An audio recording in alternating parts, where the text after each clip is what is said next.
Hey everyone, this is Zoe Dune. Last recordings I've been doing are trailer reactions. And while it's true, yes, I'm wearing a mask, you can't see my face react, but you can hear it in my voice.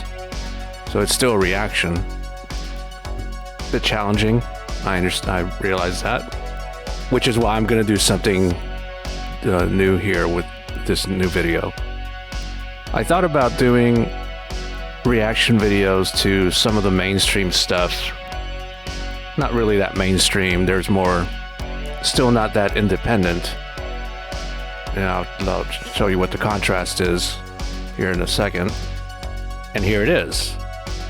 An online friend of mine made a film last year, and he had been talking about it for a while, and he released it, and I never watched it. And I'm going through my YouTube channel and I'm realizing I missed this guy's film. So we're going to react to that. We're going to watch that. It's a horror movie he did called The Addict, or Addict, really. And it has to do with his brother, I believe. I don't exactly know the details other than that, so I don't want to say more, because if I'm wrong, I'll look really bad. Before we do that, though, I want to show you this little piece that I got some time back. It was sitting here for a while, and I doing some cleaning, and I figured I'll show you guys what this thing is, and let's talk about it, right? So this is, looked it up online, and it's referred to as a screaming Aztec death whistle, but it's not. I just tried it out. It's hardly designed as a whistle at all.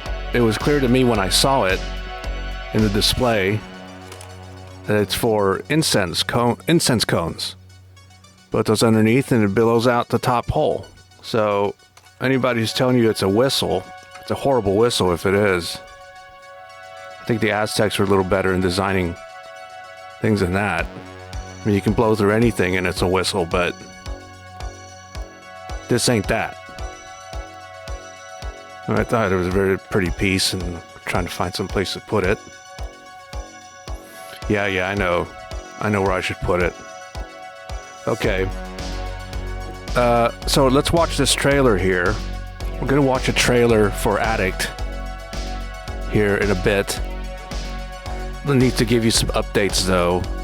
In the videos that I did prior to this one, specifically the movie trailer videos, I was throwing you over to zoedune.com.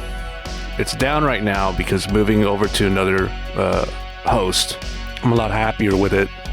Very clunky on the other host provider, but we're also starting over. There's going to be some new stuff added to it, and soon you'll be able to, here in the next couple of days, you'll be able to go to that, check out some articles and stuff. So just need to put that on record. Let's go ahead and check out this trailer for Nick Acosta's Addict.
I was surprised. I do remember when I saw that a few years ago. I didn't see that coming, so it kind of made me jump.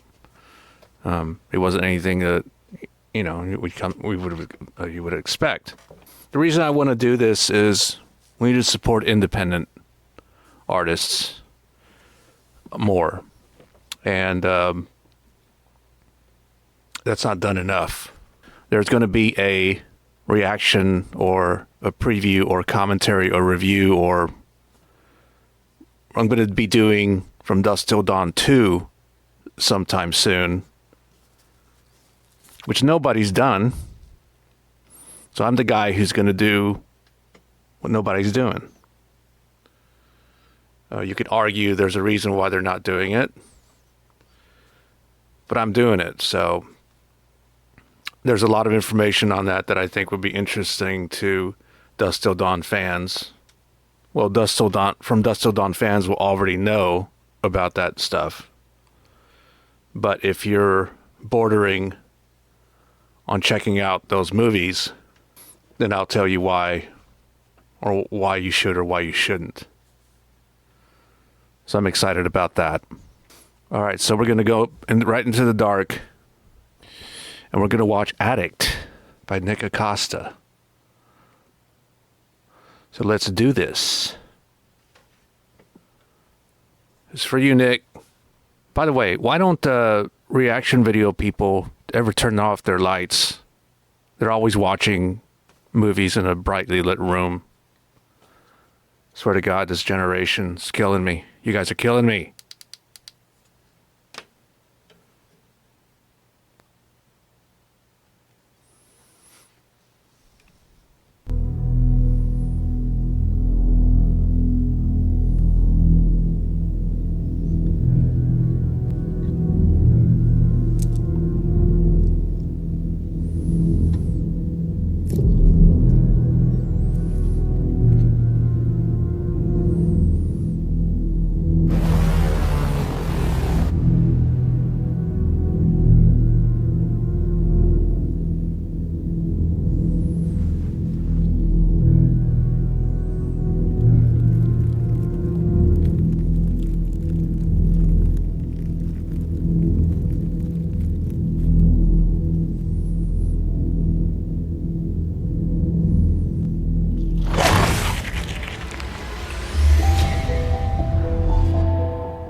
Answer the phone, Nick. Yeah. Fine, I don't need help with shit.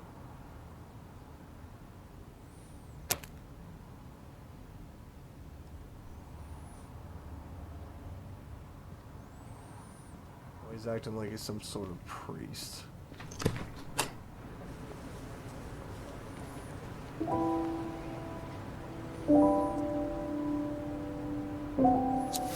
It's doing the music.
I remember the coldness of that thing just looking at me, just waiting. Is this the first time you've seen this entity? I think I know if I'd seen it before. Look, I know I sound crazy or high or something, but like, I'll just never forget those glowing eyes just staring at me. Did you feel like this thing wanted to hurt you? This is gonna sound weird, Go ahead. I feel like it wanted to help me. This thing you're describing to me, Daniel, it doesn't sound very interested in helping you. I know how it sounds, but it's just, there was this connection between us. I don't know how to describe it. Isaac Ghost. Sorry. I think you need to cut this dark presence from your thoughts. The more you think about it, the more attached it can become to you. If it's as you're describing it, it sounds like it's evil. And it wants to pull you back into everything you have worked so hard to overcome.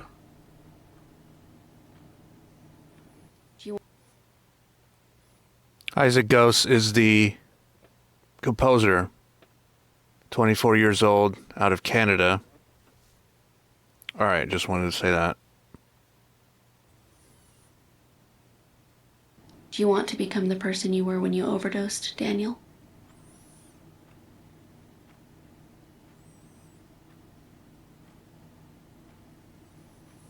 Like, do you think I could, like,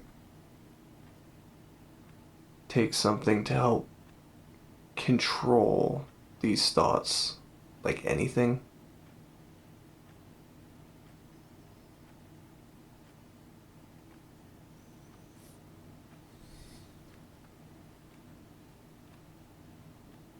How is your relationship with Alex?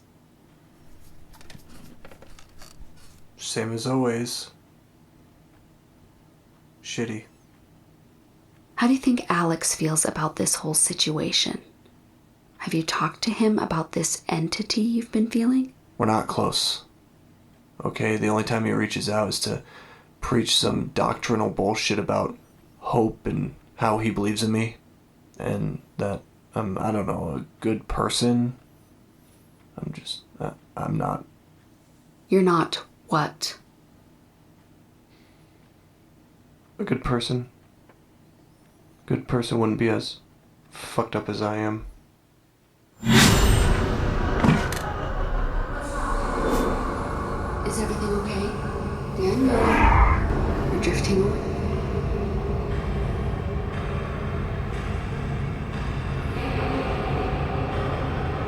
Drifting away.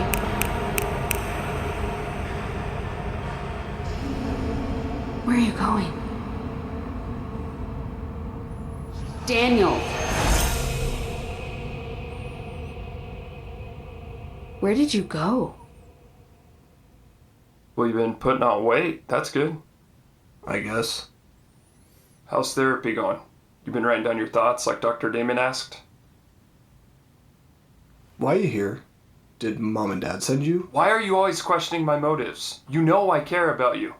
Why is it always you? Like, why can't you just understand that I am at my best when you are not constantly annoying the fuck out of me? Because I'm the only one who still cares about you. I'm the only one who doesn't want you to be dead on the side of the road with a needle stuck in your arm. Why are you so overbearing? It's like you act like, let's have this brotherly relationship. Let's be cool with each other. I don't want that. I don't need it. I know how hard it is for you to ask for help sometimes. Well, I don't need your help. I don't need you. Okay? I am stronger than you or Mom and Dad like to think. I never said you weren't strong. Just stop. I don't need you here preaching your doctrinal bullshit, talking about how King Alex does it. I live my life the way I want, and that's just how it is. Alright, well, I'm done then. I can't do anything else. I'm done. Do you think I want this? King Alex, sitting up on his throne, looking down at all of his peasants. I don't. You know what? Do me a favor, do our family a favor, and why don't you just go shoot up again? Don't think I can't see the marks on your arms. Get out. Get the fuck out!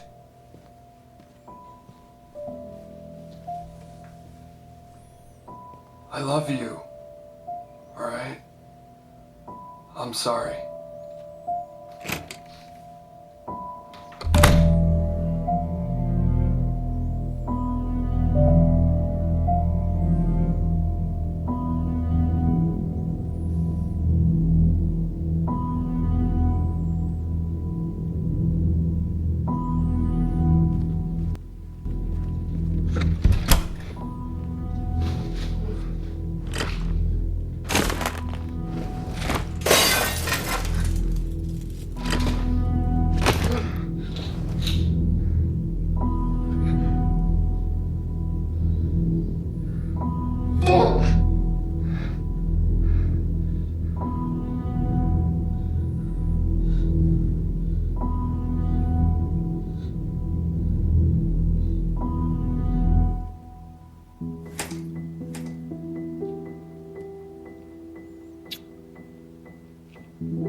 Nick, oh my god.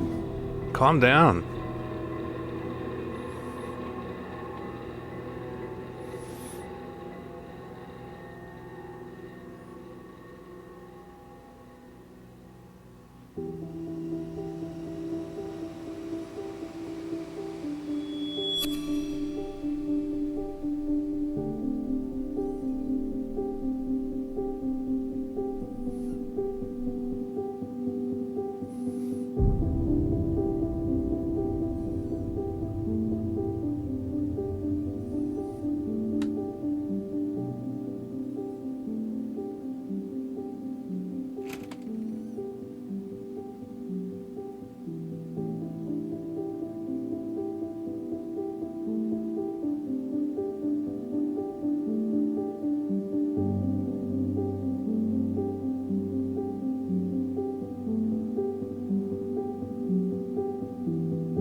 No, it's not there. It's not there. It's all on your head. It's all on your head. What the fuck? Oh!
Dustin Freeman, who plays his brother, I was just looking here.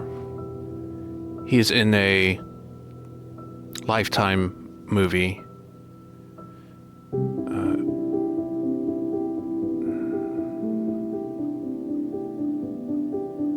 Is it Dustin Freeman? Yeah.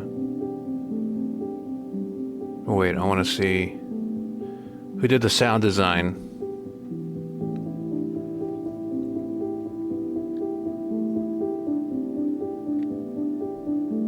Nick, did you do the sound design? Probably did. Here we go. Yeah, Dustin Freeman was in a Lifetime movie about that Gabby girl. Thora Birch directed it. I kind of want to see that. I don't think that I'm going to do a reaction on that or show it on here, but it's a Lifetime movie. I mean, it's better than watching Hallmark. Did I miss the sound design?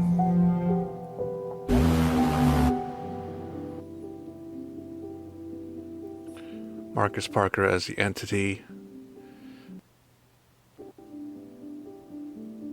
Not the shape, Nick.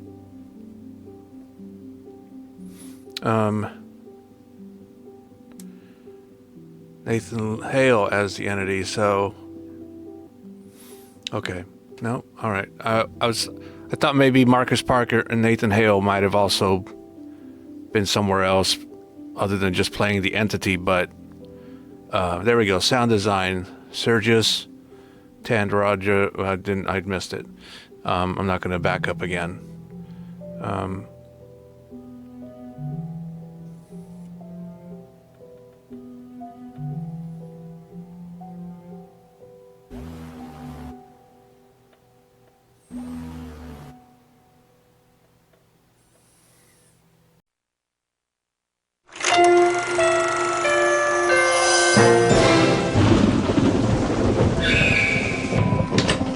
Hey, everything okay in here, kiddo?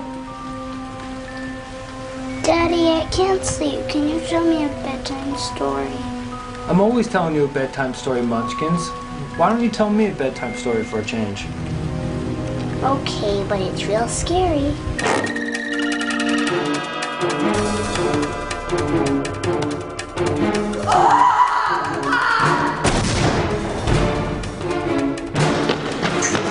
Holy shit!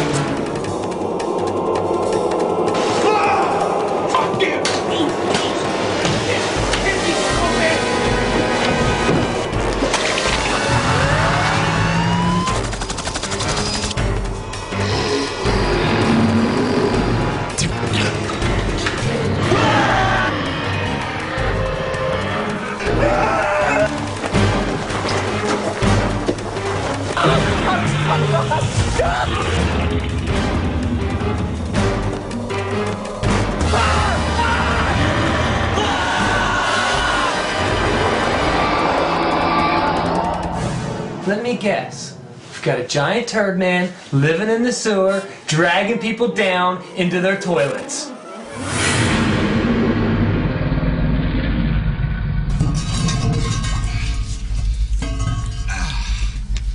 All right.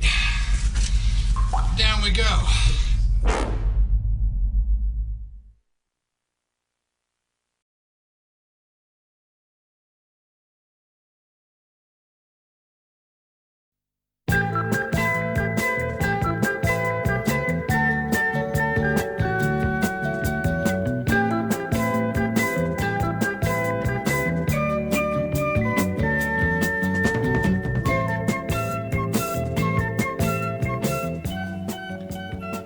Okay, so here's the thing. People shit on a whole bunch of even big major movies, so they're not going to let up on Nick here. But he worked hard on this. It's only 15 minutes. He's excited to do it. And all of you fucking assholes out there, armchair critics, who haven't even tried their hand at doing this, think you know what you're talking about. I've made a thing some years ago, little paper puppet short that I can't really show you because it's got copyrighted music on it. And so it's something, well, I can't do it on YouTube. I already had to take it down a while back. Maybe I'll talk to the artists about it and see if maybe I can do like a free download or something from my site. But it's hard to do, man. It's hard to do, to put something together like this and complete it from beginning to end. And mine is a 7-minute paper puppet piece. And Nick's here is a 15 minutes. And the things he's doing with the camera, the things he's doing with the amount of time he sits on the shot or the scene, minimalism, and kind of drawing it out is part of setting this mood. The costume for the entity is obviously something you can get at Halloween Spirit. But that's not the point. The point is that it's supposed to, symbolize this particular, thing that's there, not necessarily looming, but it's hiding, right? It's over there, this apparition that's just hiding in the darkness. He's not able to see, but it sees him, and it's to get him help. Is that right? Was he right that that's what it was trying to do? Or what happened, and I'm sure, I don't know any of the discussion that's happened here. I know that during a showing of this, maybe I misread it, but there's about 5,000 people that I guess went to a showing of this. Am I right, Nick? It's hard to do, man. Doing creative stuff like this, it's hard to do, and it takes a long time to get it done. Haters gotta hate, right? Nick has always been wanting to write and direct for a long time. For as long as I'm sure he can recall, and he's a big film fan, big Halloween, John Carpenter Halloween fan, big time. One of the biggest moments when we were last talking online was when Parasite won the Oscar for Best Picture, I believe, that year. So I'd like to ask him what he thinks. Well, I'll find out what he thinks about his new movie. But when you're such a fan of cinema and such a fan of these different things, and you love talking film, at some point it's going to push you to make your own. And that's what he's done here. I have friends who have done student films, and one in particular who's gone to become a comic book writer for Dark Horse. A film that he did was basically just nothing but a slow motion panning shot of a dark basement. And it was a kind of panning shot where the effect was that it was kind of like slow click. And this is in the 90s, by the way. There wasn't like the digital shit that you can just go out and make a movie right now. Why haven't you? Why haven't you assholes gone to do that? Since you're such a critic. I don't want to turn this into, pushing back on the critics. What I want to frame this as is that Nick got this done. It's something he's been wanting to do. He got a story. He wrote a script. He put things in motion. I mean, at best, Freeman is like, a Lifetime channel actor. At least he did one film there. I'm not going to look up the rest of his catalog. So it's also about making connections too. Nick can say that he cut his teeth on this and he got it done. So I applaud you, Nick, for going after this project and finishing it. As far as the character goes, I think he overdosed, right? He overdoses. If that thing, the entity, is actually trying to help you, maybe the overdose is what you finally needed to do. I'm not going to say that I'm sober, but I find that in periods that I've done too much, when I drink, sometimes I drink too often, too long, and then when I pull away from it, the body lets you know. So the message is received with the situation here. He doesn't, I guess the room that he's in is he's detoxing, but obviously he's still got stuff there to get high off of. I mean, the thing opens up with him shooting up. So is he just isolating himself away from everybody to do himself in? And of course, there's always that looming question that happens in these things, and it's one of the easiest things to go for in this kind of storytelling. Was he dying? Did it even happen? That kind of thing, right? It's unavoidable if you don't want to get locked into that into that loop that happens in a lot of these stories. Then it takes a longer period of time, more writing, more lengthier, just more work to do it. I'm not saying that he didn't want to put the work in. I'm saying that that's a story that he wanted to tell. And I think it still works here for this character. So a lot of what that character is going through is exactly the kind of the way that character or those kinds of people act when they're getting sober. But again, it's that struggle between sobriety and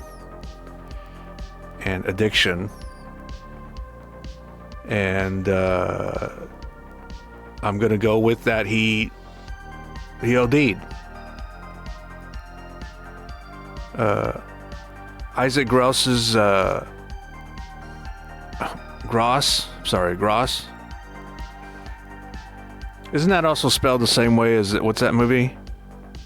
Gross Point Blank, or is it Gross Point Blank? It's Gross Point Blank, right? I think this is the only thing that I've seen him on IMDb compose. Of course, this stuff is so independent, it's not always up there. So he might have been doing other projects. He's certainly composed other things for other people, and maybe not necessarily for film. Maybe there's some other shorts that just aren't up on IMDb that he's done music for, but good music. In the 90s, watching short films. Also, every year there's a festival here. It's only happened for the last 2 years. Over at my theater, it's kind of an art house, so there's a lot of film snobs there. Me being one of them. They'll have, about the time that they have film festivals, they'll do a film festival specifically for short films. And I like watching those because you see, the beginning of what could become greatness. So, I love this kind of aesthetic. I love it when you see an artist raw like this. And he's even, acting it himself, wrote it, directed, and acted it. So if anybody wants to say, criticize that, why don't you go do it? Why don't you go do all three of those things? Put yourself out there. All right, well, I thought this was cool. I'm going to reach out to Nick here and, congratulate him for a job well done. So down the line, I want to do more stuff like this. I didn't say much. I need to put out there that I didn't say much during the watching this, because as common as it is for people to do that, this is a short film, and I want him. I don't want to break in there and interrupt anything. I did as little of that as I could, because I wanted to watch this and see what he has. And that's the kind of respect one should give an artist when they're putting themselves out there like this. So, way to go, Nick. Good job. All right, guys. Well, that's it. Hopefully you enjoyed this little thing we just did. I didn't know exactly how I was gonna approach this. But it seems now I want to do this again. Maybe not quite in the same way, but I have a better idea now what I'd like to do with these things. So, okay. Thanks for watching. See you soon.